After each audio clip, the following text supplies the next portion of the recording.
He called himself a photographer, but anyone who crossed his path later said there was something off.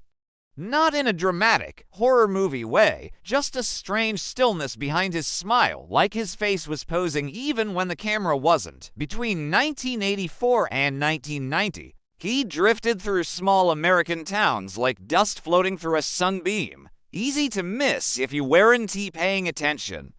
He'd show up with a beat-up camera bag, a trunk full of props, and an offer that sounded too good to refuse. Free portraits, I'm building my portfolio. That was the hook.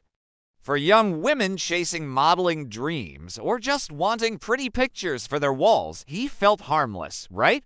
A soft-spoken guy who talked about lighting and angles and capturing the real you. He'd pick living rooms over studios, claiming he preferred natural environments. But really, he was all about privacy. Think about it. Doors that clicked shut, rooms where no one would hear anything out of place. Flash, smile, pose, and then the door lock turning behind them.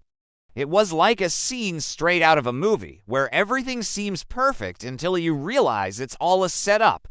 Those moments were filled with an unsettling tension, where the charm of his words masked something much darker lurking beneath the surface. For years, missing person cases piled up across different states, each one so far apart that no one really connected the dots. One girl vanished in Ohio, another disappeared in Kansas, and there were 2 more in Arizona. Each time, he slipped away before anyone could even raise an eyebrow. No name that stuck in anyone's mind, no license plate anyone could recall, and definitely no fingerprints left behind. It's like he was a ghost, right? He carried his entire life in luggage, a beat-up camera, film, chemicals, a tripod, and a suitcase he never let airport staff touch. You could almost picture him always on the move, always looking for the next opportunity. The break in the case didn't come from a confession or a witness, which is usually how these things go. Instead, it came from a box of old film canisters discovered in a storage unit that was auctioned off after he vanished yet again. Can you imagine the excitement of the new owner? At first, they thought they'd hit the vintage jackpot, rolls and rolls of labeled negatives, contact sheets, and envelopes marked with dates. But when they took a closer look, the negatives fell off. They weren't artistic or casual. They were cold, clinical shots of women who never posed willingly. Some were crying, some were unconscious, and some looked directly into the lens, as if they realized too late that the camera wasn't the scariest thing in the room. It sends chills down your spine, doesn't it? When the police developed everything, patterns snapped into focus like a zoom lens tightening on a scene that was both chilling and eye-opening. They found carpet fibers that matched 3 different crime scenes, each thread telling a story of horror. It's wild to think about how something as small as a fiber could link these horrific events together. Then there was the wallpaper scene behind some victims, which matched homes belonging to others who had mysteriously vanished. It's almost like he was leaving behind clues, right? And how about that reflection of the photographer's wristwatch caught in a mirror? It was the same cheap stainless steel brand bought near a motel where one victim was last seen. It's almost like the man had inadvertently documented his own crimes, leaving microscopic breadcrumbs scattered throughout his frames, leading right back to him. It's a twisted kind of artistry, isn't it? The cruelty of it all, he never once appeared fully in any photo. Just snippets, a hand adjusting a model's chin, a foot stepping into frame, or a blurred silhouette lurking behind someone's shoulder. It's like he was playing this weird game of hide-and-seek with reality, you know? He intentionally edited himself out of his own life, leaving behind only shadows and fragments of his presence, which just adds to the creepiness of it all. It's like he wanted to be there, but also wanted to remain unseen, a true master of manipulation. When investigators finally got their act together and pieced together what they were hunting for, everything started to snap into focus, like a blurry photo coming into view.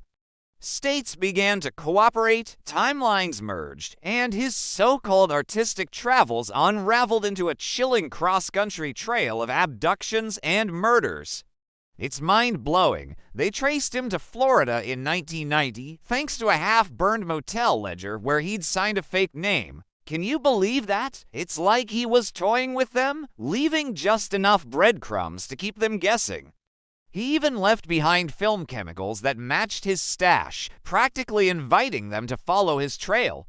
But when they raided the room, he was already gone, slipping out the back like a ghost, leaving behind nothing but unanswered questions and a legacy that sent shivers down spines. Some folks speculate he might have drowned while trying to escape through the murky swamps, while others think he reinvented himself with a new name in some far-off state, camera still in hand, ready to hunt again. Imagine that! It's like a horror movie plot come to life. What's truly chilling is that nothing else linked to him has surfaced since then. No body, no arrests, and definitely no closure for the families left in anguish. Just unanswered questions hanging in the air like a thick fog, lingering like a bad dream that just won't fade away. It's haunting, isn't it? The idea that someone so deeply twisted could vanish without a trace, leaving a trail of heartache behind. It is a stark reminder of how fragile life can be and how easily it can be shattered by someone who hides in plain sight. The more you think about it, the more unsettling it becomes. Each case, each victim, is a story cut short, a life interrupted by a predator who seemed to have no remorse. It has a chilling reality that reminds us to be aware of our surroundings and the people we let into our lives. It's a world where the most innocent of moments can be tainted by darkness, where the line between safety and danger can blur in an instant. And the worst part, the lingering thought that he could still be out there, lurking in the shadows, waiting for the next opportunity to strike. It's enough to make anyone's skin crawl, right? He left behind a haunting legacy of shutter clicks and blurred faces, a predator who wielded a camera not to capture beauty, but to erase it completely. It's a stark reminder that sometimes the most beautiful things can hide the darkest secrets, you know? Like that perfect picture that masks a chilling truth. It's also unsettling, right? The thought that he could still be out there, lurking in the shadows, is enough to make anyone's skin crawl. The world feels a little darker, knowing that someone like him could vanish without a trace, leaving behind only echoes of fear and mystery.